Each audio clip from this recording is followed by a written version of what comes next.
C'est à Villars-sur-Olon, et pour une semaine, que se sont donné rendez-vous 16 personnes qui partagent la même passion. 8 sont aveugles et malvoyants. Les 8 autres sont moniteurs de parapente. Après quelques jours d'entraînement et en première mondiale, ils décident de faire le grand saut. C'est une façon de démontrer au monde que grâce à une entente parfaite, une confiance totale entre les individus, l'impossible peut devenir possible.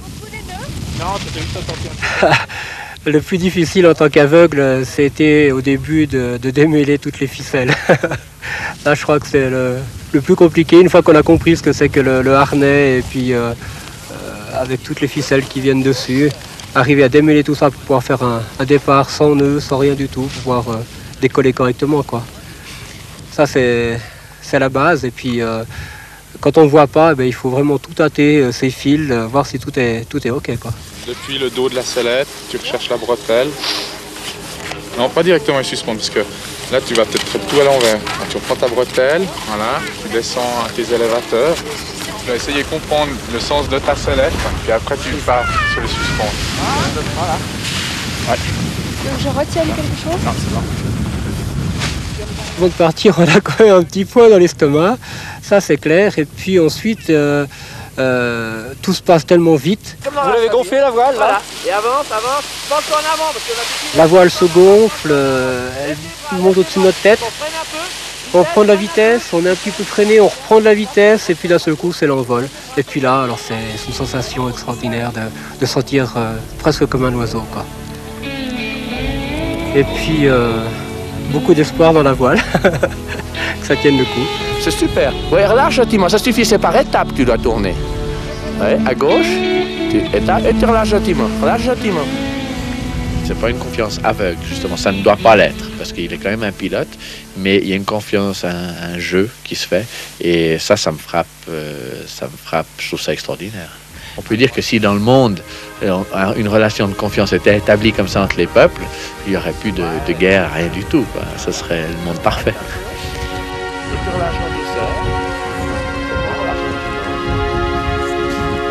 Il est seul sous son aile.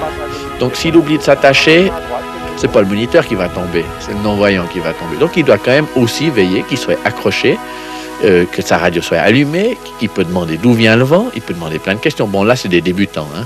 Quand ils sont plus avancés, ils arrivent quand même à dire, écoutez, le vent est trop fort pour moi. Faut pas qu'ils se disent, bon, il m'a dit que c'est bon, donc j'y vais. Il doit pouvoir mettre en doute le moniteur ou le guide. C'est bon? Voilà, ouais, c'est bon. Et puis on va faire un test avec l'autre en bas.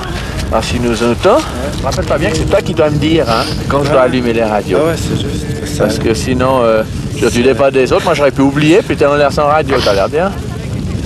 Hein? Ça, c'est... Juste que je trouve le sens de la bête. Freine à gauche. À gauche, là, t'as freiné sur les deux, hein. Ouais. Non, ça. Voilà. Là, tu m'entends bien? Je t'entends très bien. C'est qui? D'accord, alors il y a Michel qui va partir, c'est Emile qui guide. En avant, voilà, lâchez d'avant. Vitesse maintenant, Michel. Vitesse, ski. C'est super. Voilà.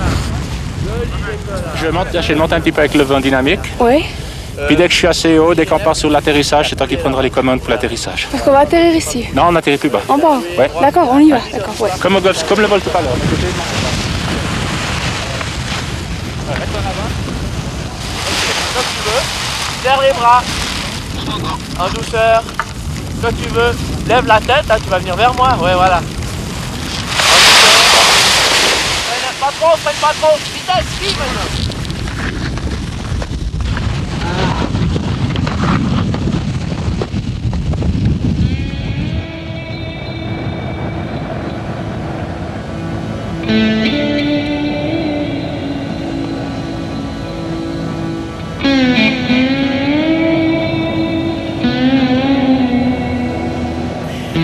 Il y a presque, je dirais, toute la gamme des sentiments humains qui passent dans un premier vol comme ça.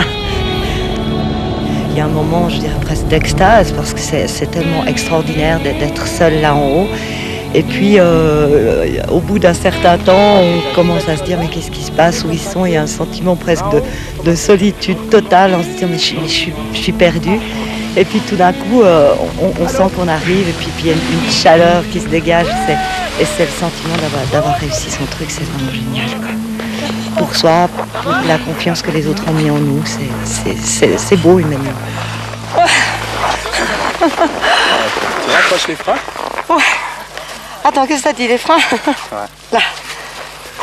Même si on est radio-guidé, on est responsable de sa vie en l'air. Si on te donne l'ordre de tirer à droite et que tu vas tirer comme un malade et que ton aile elle se ferme, bah, c'est toi qui te scratch. Et puis c'est toi qui es responsable de ta vie. Et pour une personne handicapée de la vue, c'est un sentiment qu'il a extrêmement rarement parce que dans toute sa vie, je dirais presque qu'il est toujours piloté un peu quelque part. Et là, c'est un sentiment d'être vraiment responsable de soi qui est au niveau physique, qui est tout à fait unique. Claudine, le prochain défi pour toi, ce sera quoi? Pour moi, c'est recommencer. Et puis, j'ai pas envie de faire des défis, j'ai envie d'avoir du plaisir.